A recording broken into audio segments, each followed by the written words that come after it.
बोलिए श्री प्राणनाथ प्यारे की जय। श्री श्यामा महारानी जी की जय। वंदो सद्गुरु चरण को करूं सुप्रेम प्रणाम। अशुभ हरन मंगल करण श्री देव चंद्र जी नाम। श्री प्राणनाथ निज मूलपति श्री महराज सुनाम। तेज कुंवर श्यामा जुगल जी को पल पल करूं प्रणाम। पल पल करूं प्रणाम। बोली श्री प्राणनाथ प्यारे की जय। धाम के धनी की जय। श्री कृष्ण कन्हैया लाल की जय। श्री श्यामा महारानी जी की जय। सद्गुरु महाराज की जय। प्रणाम जी। सुंदर साथ जी,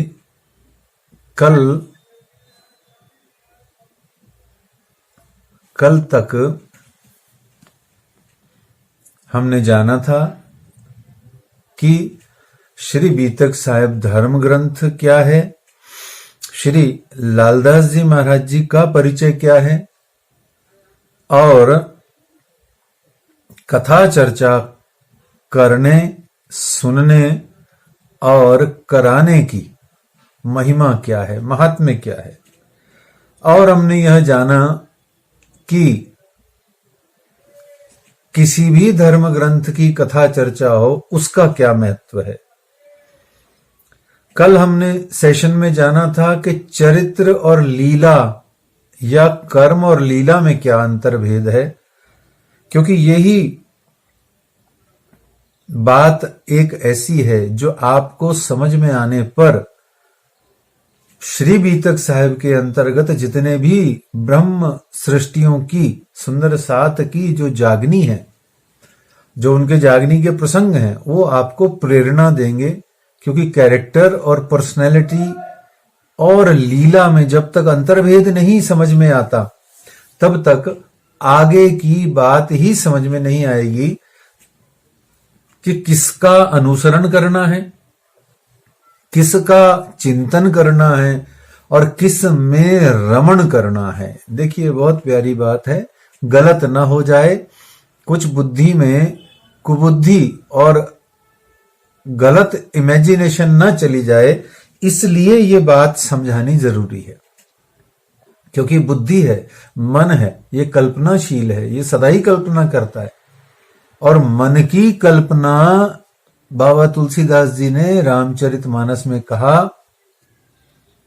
कि गो गोचर जह लगी मन जाई, सो सब माया जाने हूं भाई। फिर दोबारा कहा,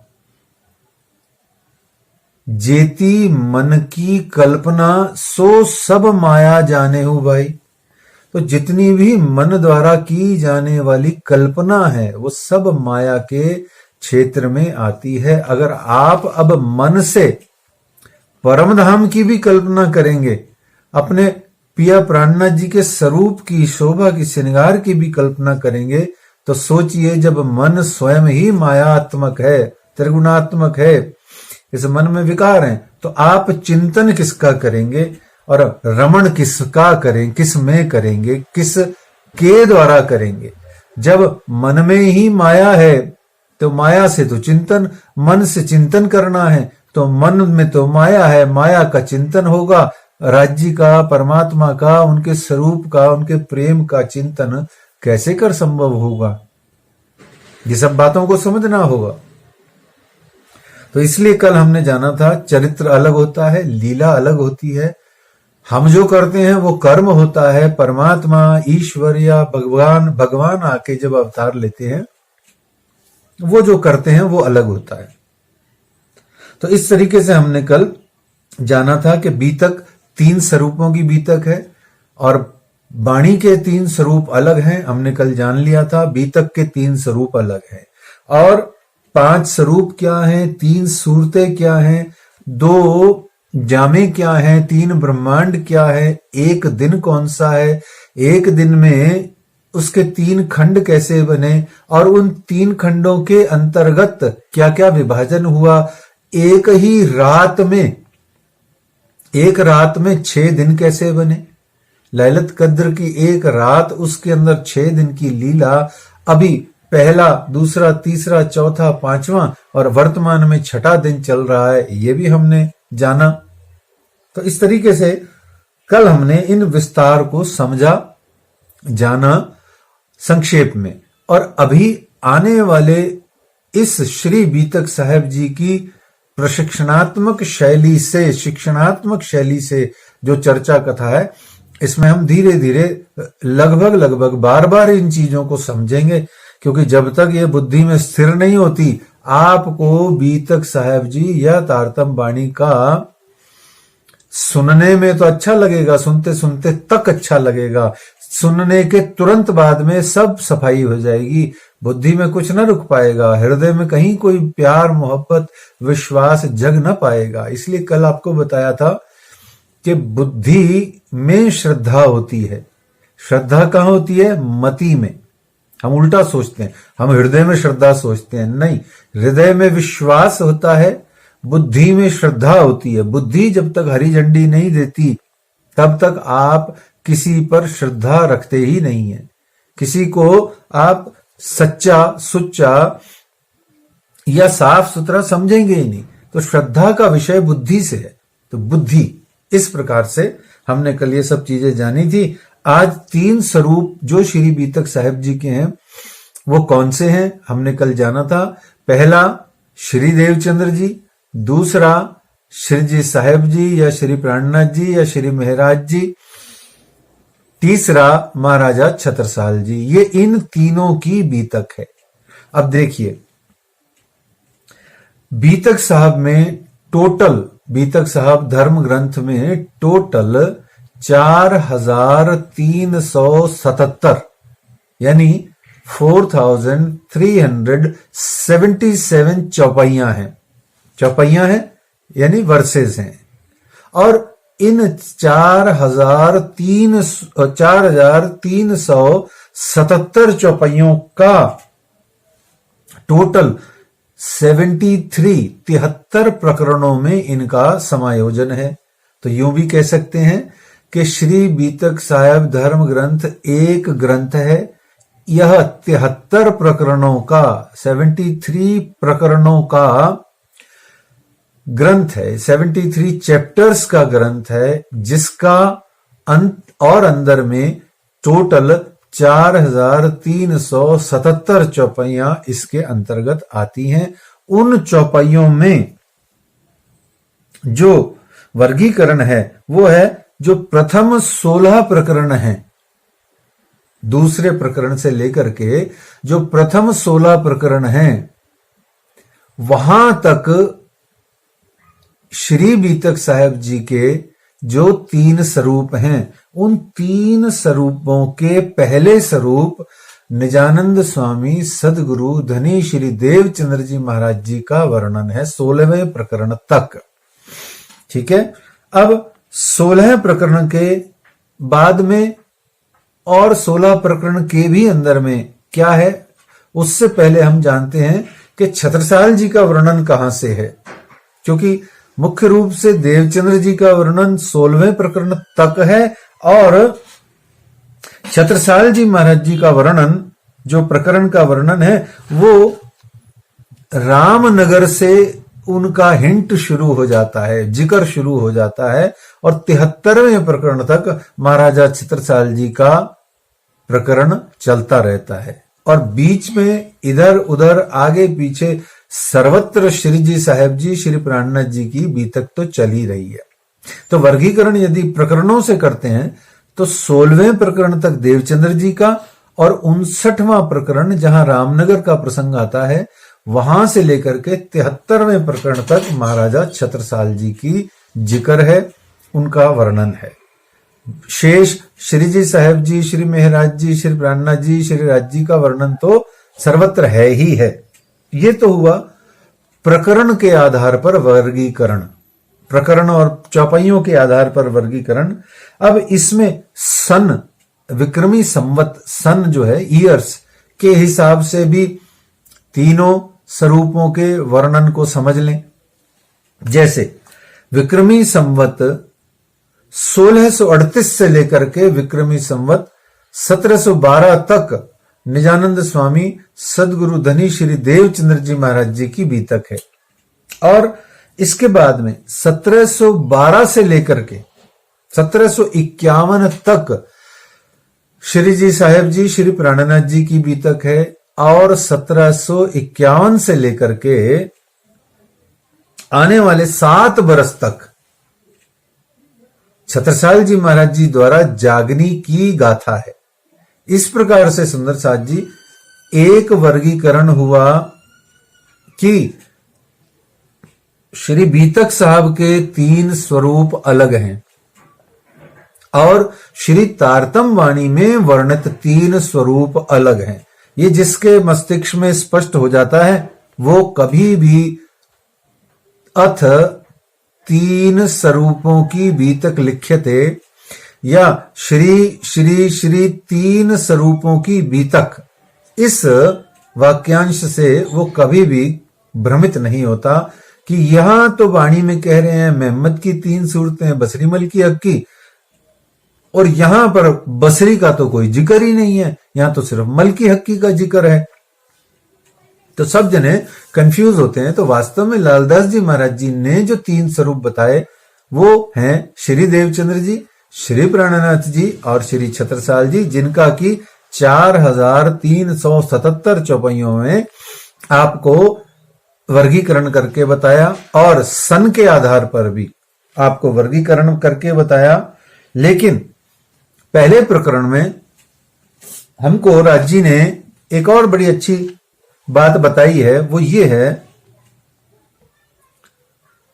कि हमारी बीतक जो है वो शुभारंभ कहां से होती है, तो हम उसका भी अध्ययन मनन करेंगे। उसके लिए हमें श्री बीतक साहब जी की चौपाई में प्रवेश करना होगा। कल हमने एक और बड़ी अच्छी सी चीज जानी थी सुंदर साथ जी, वो बड़ी प्यारी सी चीज क्या थी कि 3 स्वरूप जो वाणी में बताए गए हैं वो बहुत प्यारे प्यारे 3 स्वरूप हैं। कौन कौन से हैं? अच्छा, 5 स्वरूप भी बताए गए, आपसे ये भी जिक्र हुआ था कल, लेकिन बड़ा संक्षेप में, क्योंकि समय जूम सेशन का बड़ा कम रहता है, 32-33 मिनट में इतना ही कोर्स हो पाता है। तो आप ये देखें, 1 मिनट के लिए सिर्फ हम उन स्वरूपों को रिवाइज कर लेते हैं।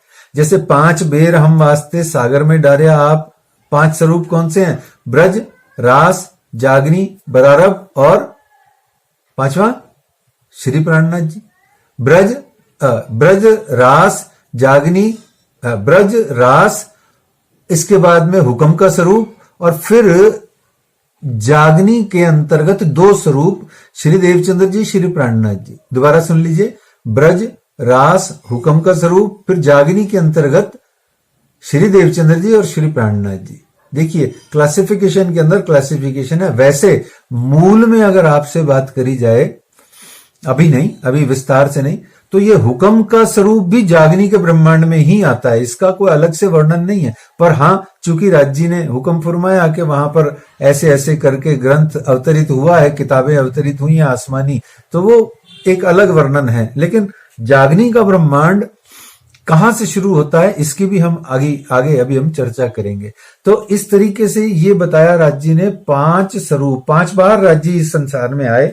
अब देखना आगे इसकी भी चर्चा होगी कि जब श्री राज जी 5 बार इस जगत में आए तो कौन छोटा हुआ स्वरूप और कौन बड़ा हुआ, यह भी चर्चा करेंगे आगे। क्या छोटा और बड़ा हुआ, या छोटा बड़ा हो सकता है, या श्री राज जी आधे अधूरे आते हैं, ये सब बातें हम आगे करेंगे।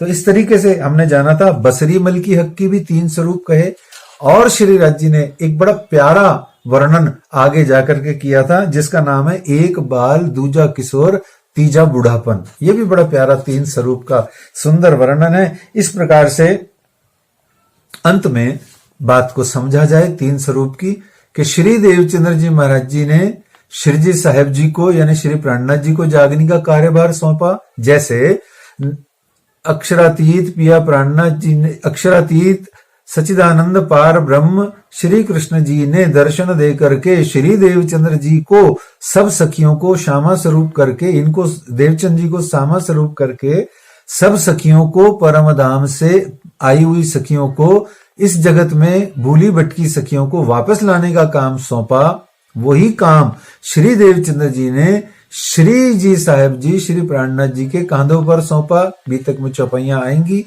और फिर श्री जी साहेब जी ने जब सदेह लीला रोकी, श्री जी साहेब जी ने जब सदेह लीला रोक करके नूरी तन से जब आप श्री गुम्मट जी मंदिर में विराजमान हुए, तो आपने चौथ के दिन श्री महाराजा छत्रसाल जी को जब कटार वाला प्रसंग आता है तो आपके कांधों पर जागनी का दायित्व दिया। तो अक्षरातीत राज जी ने देवचंद्र जी को, देवचंद्र जी ने श्री प्राणनाथ जी को, श्री प्राणनाथ जी ने छत्रसाल जी को, और श्री प्राणनाथ जी ने छत्रसाल जी के साथ साथ छठे दिन की लीला में सारे सुंदर सात को जागनी का कार्यभार सौंपा है। तो इस तरीके से ये 3 स्वरूप का वर्गीकरण हुआ। अब हम आगे चलते हैं सुंदर साथ जी। कल हमने जाना था अथ शब्द का अर्थ। अथ शब्द का अर्थ हमने कल जाना था ना। तो अथ शब्द का अर्थ क्या है सुंदर साथ जी? आपसे कल पूछा था अथ शब्द का अर्थ क्या है। अथ शब्द का अर्थ है अ और ब, अब, ठीक है ना, अब। तो जब अथ का शब्द का अर्थ है अब, यानी कि अनुभव, ब बाद, अनुभव के बाद। तो यहां श्री बीतक साहेब जी का जो ग्रंथ है उसमें 2 जगह अथ आता है। अथ 3 स्वरूपों की बीतक लिख्यते, और फिर उसके बाद आता है अथ शास्त्रों की साक्षी। अब यहां से ये श्री बीतक साहेब जी की पहली चौपाई का शुभारंभ आज हम यहां करते हैं। लेकिन ये पहली चौपाई वास्तव में बहुत ही गंभीर चौपाई है सुंदर साथ जी, और इसको समझना बहुत ही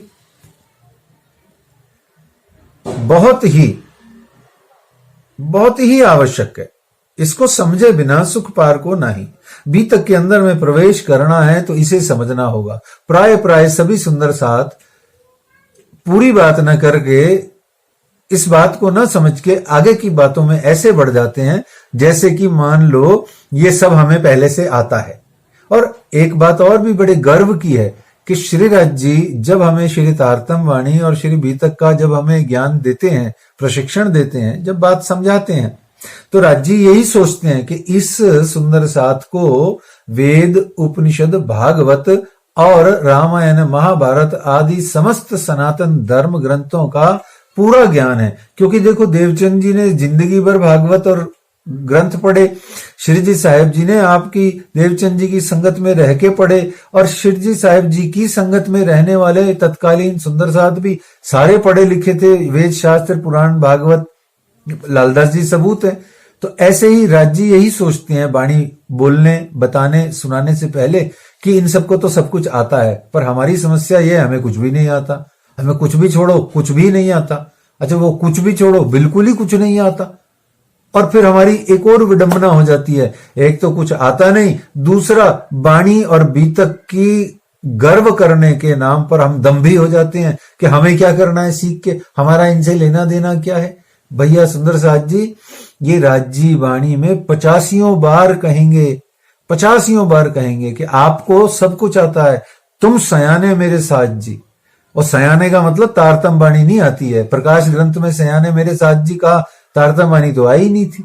तो ऐसे भावना से समझना है कि हमको सभी धर्म ग्रंथों का मोटा मोटा ज्ञान होना चाहिए। हम ये नहीं कहते कि हम उसमें घुस जाएं और उन्हीं को हम पूजते रहें, उपासना करते रहें। नहीं नहीं, सम्मान की दृष्टि से, रेस्पेक्टफुली की दृष्टि से हमें सारे धर्म ग्रंथों का मोटा मोटा ज्ञान, अनुमान, प्रमाण और साक्षी चाहिए। इसीलिए इन्होंने सबसे पहले कहा अथ शास्त्रों की साक्षी। लालदास जी कहते हैं मैं कुछ बताना चाह रहा हूं कि ये पार ब्रह्म पूर्ण ब्रह्म परमात्मा श्री प्राणनाथ जी हैं, कौन मानेगा मेरी बात को? मैं ही कह लेता हूं, मैं राजीव कृष्ण प्रणामी जयपुर निवासी अक्षरातीत प्राणनाथ हूं, अक्षरातीत राज्य हूं, मैं परम धाम का हूं, मैं परम धाम का मालिक हूं, मैं कह रहा हूं, मेरी बात कौन मानेगा? कोई नहीं मानेगा। मेरे से पढ़ने लिखने वाले, मेरे साथ 40 साल से रहने वाले भी नहीं मानेंगे, वो भी हंसने लग जाएंगे। क्यों? क्योंकि मेरे पास कोई प्रमाण नहीं है अपनी इस बात को सिद्ध करने का कि मैं अक्षरातीत यानी अक्षर के पार का अक्षरातीत परमात्मा हूं, परम आत्मा हूं, आत्माओं का परम, आत्माओं का सुप्रीम सोल का सुप्रीम सोल, मैं अक्षरातीत प्राणनाथ हूं, सभी के प्राणों का नाथ हूं। ये कोई नहीं मानेगा। उसके लिए लालदास जी कहते हैं अथ अब शास्त्रों की साक्षी यानी साक्षी है ना प्रूफ, साक्ष्य, साक्षी, सुनिए, साखियां जिसे बोला तो सुनिए, ऐसा लालदास जी ने कहा। तो इसको सुंदर से शब्दों में महामती लालदास जी ने श्री बीतक साहेब जी का शुभारंभ करते हुए बीतक साहेब जी के प्रथम प्रकरण की प्रथम चौपाई आपने प्रस्तुत करी। तो सुंदर साहब जी, पहली चौपाई शुरू करने से पहले आइए बड़े प्रेम और भाव से श्री लालदास जी को थोड़ा प्यार मोहब्बत से सम्मान से उनके चरणों में झुक करके एक जयकारे से उनका हम चरण वंदना करें। बोलिए महामती श्री लालदास जी महाराज की जय। तो हम जब लालदास जी महाराज जी का आज से हमारे इस बीतक जूम सेशन में प्रशिक्षणात्मक शिक्षणात्मक शैली से चर्चा कथा के सेशन में हमारे को लालदास जी महाराज जी का अब आगमन शुभागमन यहां हो चुका है। पहली चौपाई हम बांचते हैं। श्री बीतक साहेब ग्रंथ की पहली चौपाई है। अच्छा, आप लोगों के पास में जिनके पास बीतक साहब है और नहीं है तो अगले दिन से, कल से आप बीतक साहब को अपने पास रखें। एक बहुत ज्यादा जरूरी नहीं है कि आप शुद्ध साफ सफाई नहाए धोए बैठे हैं कि नहीं, कोई फर्क नहीं पड़ता। लेकिन श्री बीतक साहेब जी को एक थोड़ा सुंदर साफ कपड़े में रख कर के, वस्त्र में लपेट के, एक शुद्ध साफ जगह पे रख करके, हाथ मुंह कुल्ला आदि करके आप बैठ जाएं और उसको खोल के पढ़ सकते हैं। क्योंकि हम पढ़ रहे हैं सुंदर साथ जी, हम अनुष्ठान नहीं कर रहे हैं। ध्यान रखना, पढ़ने वाले बच्चे बिना नहाए धोए भी पढ़ लेते हैं। पढ़ना है हमें, है ना। तो इस तरीके से श्री बीतक साहेब जी को आप हृदय की शुद्धता से पढ़ें, न कि तन की शुद्धता पे ज्यादा ध्यान देवें तो अच्छी बात है, और ना दे पाए तो कोई बात नहीं। तो कल से आप बीतक साहेब जी को अपने पास रखें ताकि चौपाई दर चौपाई 2-2, 5-5 चौपाई जो चलेगी वो ट्रेनिंग के हिसाब से, तालीम के हिसाब से, शिक्षा के हिसाब से आपको बहुत काम आएगी। हाथ में पेंसिल और कॉपी भी रख सकते हैं। आज की पहली चौपाई ही है। कहती है पहली चौपाई कि भविष्य पुराण में राजा कहे जुगचार, वचन ए व्यास के ताको करो विचार। क्या कहती है चौपाई कि भविष्य पुराण में एक राजा कहे जुग चार, वचन ए व्यास के ताको करो विचार। एक एक शब्द को जब हम समझेंगे तो हमारे को यह भावना समझ में आती है कि महामती श्री लालदास जी महाराज जी कहना क्या चाह रहे हैं। कह रहे हैं कि भविष्य पुराण में, तो इसमें 4 शब्द निकल के आ रहे हैं सुंदर साथ जी। एक पुराण, दूसरा जुग, तीसरा व्यास और चौथा विचार। देखिए पूरी चौपाई में 4 मुख्य शब्द आ रहे हैं। भविष्य पुराण में राजा कहे जुग चार, भविष्य पुराण में पुराण आ गया, राजा कहे जुग चार जुग आ गया, और वचन ए व्यास के वचन व्यास आ गया, और ताको करो विचार शब्द आ गया। देखिए इनको संक्षेप में जल्दी से समझ लीजिए। पुराण कहे गए हमारे भारतवर्ष में जो सनातन हिंदू धर्म, हमारा जो धर्म है, उसके अंतर्गत एक तो है 4 वेद। 4 वेद के बाद में कहे गए इन्हीं वेदों का एक भाग है उपनिषद। उपनिषद कहे गए। फिर उसके बाद में 18 पुराण आते हैं।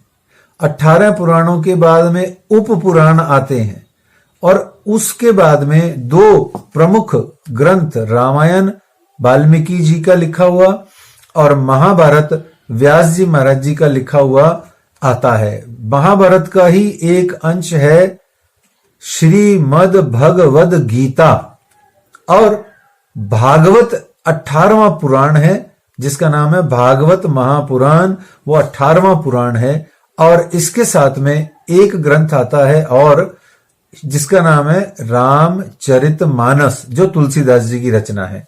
तो संस्कृत में जो लिखा वाल्मीकि जी ने उसको रामायण कहते हैं और जो हिंदी या अवधी भाषा में लिखा उसे रामचरितमानस या तुलसीदास जी की रचना कहते हैं। ये संक्षेप में वर्णन हुआ। तो भविष्य पुराण उन 18 पुराणों में से एक पुराण है जिसके अंतर्गत महर्षि कृष्ण द्वैपायन वेद व्यास जी महाराज जी ने कुछ कहा है ना। उसमें उन्होंने कुछ कहा। क्या कहा? राजा कहे जुग 4। उन्होंने 4 युगों के राजाओं का संक्षेप में मोटा मोटा नाम वर्णित किया। क्यों किया ये बाद में जानेंगे। पहले युग समझ लें कितने होते हैं। कितने युग होते हैं याद कीजिए। सबसे पहला सतयुग, दूसरा त्रेता, तीसरा द्वापर और चौथा कलयुग। सतयुग में 4 पैर, त्रेता वर्ड है ना 3 से बना, त्रेता, त्रि को 3 बोलते हैं ना। तो सतयुग में 4, त्रेता में 3, द्वापर बना 2 से, द्वी 2 दुनिया, द्वापर 2, द्वापर में 2 पैर और कलयुग में 1 पैर।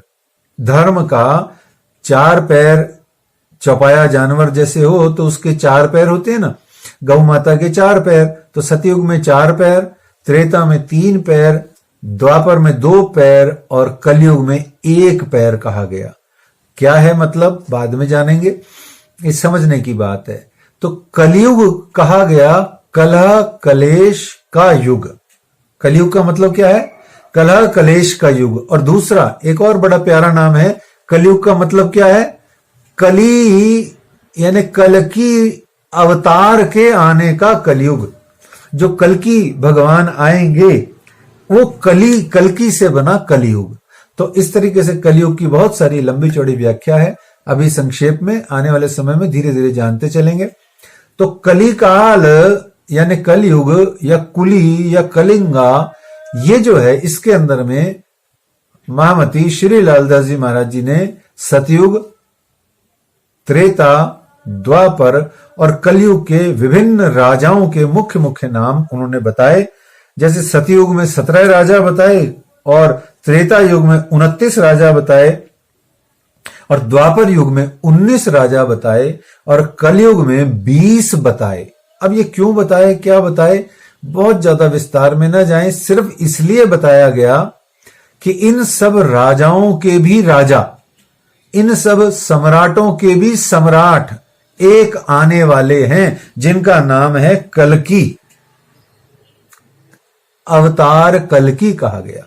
तो इस तरीके से ये जो वचन हैं, ये जो व्यास जी ने इस पुराणों में विभिन्न प्रकार के भागवत में या भविष्य पुराण में या पद्म पुराण में या शिव पुराण में, विष्णु पुराण में, विभिन्न 18 पुराणों में जो उन्होंने वचन कहे हैं, उन वचनों का सार भागवत जी के अंदर में है। और भागवत जी का जो सार है वो रास पंचाध्यायी में है, यानी कि रास लीला में है। तो इस प्रकार से वचन है, भविष्य पुराण के वचन है, या जिसे कहा जाए संपूर्ण व्यास द्वारा संकलित रचित जितने भी शास्त्र हैं उनमें जो वचन है उनका विचार करो। देखो सिंपल सा आदेश राज जी ने दिया है, महामती लालदास जी ने। और हम क्या कहते हैं? वेद को छोड़ो, उपनिषद को छोड़ो, महाभारत छोड़ो, रामायण छोड़ो, गीता छोड़ो, भागवत छोड़ो, रामचरितमानस छोड़ दो, सारे ग्रंथ छोड़ दो, हमको क्या करना है, हमको क्या करना है। ये इग्नोरेंस ही हमारी शत्रु है, ये उपेक्षा ही हमारी शत्रु है, ये अवहेलना ही हमारा शत्रु है। किसी को छोड़ दोगे तो फिर दुनिया को अखंड कहां से करोगे? छोड़ना शब्द ही हमारा शत्रु है। ये छोड़ने का काम ब्रह्म सृष्टियों का नहीं है। ब्रह्म सृष्टियों का काम है गले लगाना। जो कोई भी आओ, जो कोई देत कसाला तुमको, उसको भी गले लगाओ। तो ब्रह्म सृष्टियों का काम है गले लगाना, छोड़ना नहीं है। यहां महामती लालदास जी स्पष्ट आदेश दे रहे हैं, ताको करो विचार, सब बैठ करके, सब मिल बैठ करके भागवत का, गीता का, महाभारत का, रामायण का, उपनिषद का, ब्रह्म सूत्र का, शांकर भाष्य का, और शंकर जी, आदि शंकराचार्य जी द्वारा रचित 268 ग्रंथ हैं वेदांत के, उनका जो भारत में षड दर्शन है, सांख्य है, मीमांसा है, ये योग है, दर्शन है, जो उत्तर मीमांसा है, पूर्व मीमांसा है, इन सब का बैठ करके शोधन मंथन चिंतन पाठ पारायण थोड़ा थोड़ा थोड़ा थोड़ा थोड़ा करो। नहीं करोगे तो थोड़ी सी भी बुद्धि जो है वो उसको लेकर के इतनी विशाल, अनुपम, अद्भुत, अद्वितीय श्री तारतम वाणी को कहां से समझ पाओगे। तो इस प्रकार से आज पहला श्लोक लिया। क्या है श्लोक? भविष्य पुराण में राजा कहे जुगचार, वचन ए व्यास के ताको करो विचार। तो ये जो पहली चौपाई हमने आज ली है, हम इसको यहीं रोकते हैं, आज के सेशन को विश्राम देते हैं। कल हम इसी पहले प्रकरण की अंतिम चौपाई को हम बांचेंगे और भी आगे जो विषय आएंगे। तो पहला चौपाई हो गया, भविष्य पुराण में राजा कहे जुगचार, वचन ए व्यास के ताको करो विचार। 4 बातें हमने इसमें जानी। पुराण क्या है, युग क्या है, व्यास जी का परिचय रह गया, सो हम कल कर लेंगे। विचार करने का अर्थ विस्तृत भावना से क्या है, उसको भी कल हम थोड़ा सा और देख के आगे के विषय में चलेंगे। बोलिए श्री प्राणनाथ प्यारे की।